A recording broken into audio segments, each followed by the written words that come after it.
ثم قال رحمه الله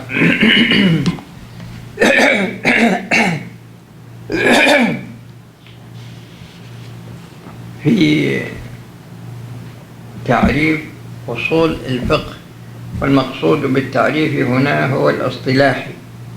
قال: وأصول الفقه طرقه على سبيل الإجمال،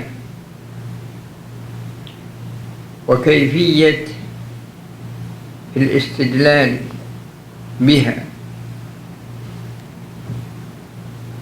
يعني هو ذكر الآن شيء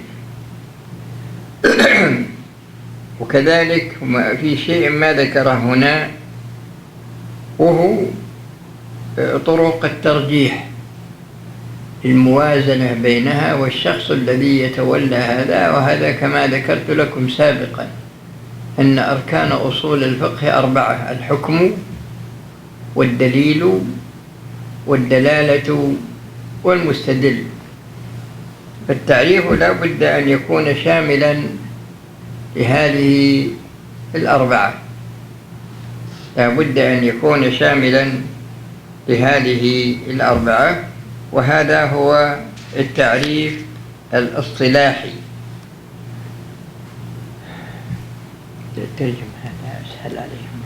As it relates to the definition of Usool al-Fiqh, then it is in relation to the ways that one achieves these usul, that one who achieves these usul, and likewise how we use them, how we use these usul. And the shaykh went on to mention here that there are 2 things that need to be mentioned, which the author hasn't mentioned, is that the definition should also contain the ways of extracting or deriving the tarjih, which is the strongest opinion on something.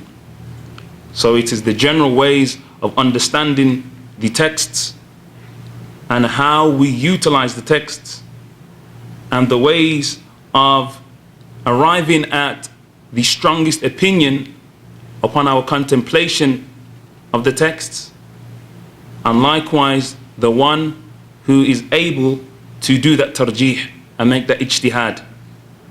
The shaykh said that here all of the 4 things that he's previously mentioned in the last lecture, that they must all be present in the definition of Usool al-Fiqh. For indeed a definition, if it is supposed to be istilahi, then it's supposed to comprise all of the necessary things that are supposed to be within that definition. Those 4 things were, as he mentioned yesterday, the hukm, the ruling; secondly, the dalil, the proofs or the evidences; and third, the dilala, that which the texts or the evidences suggest and demonstrate and indicate, that which they prove; and fourthly, the mustadil, the one who utilizes these texts, yani the scholar.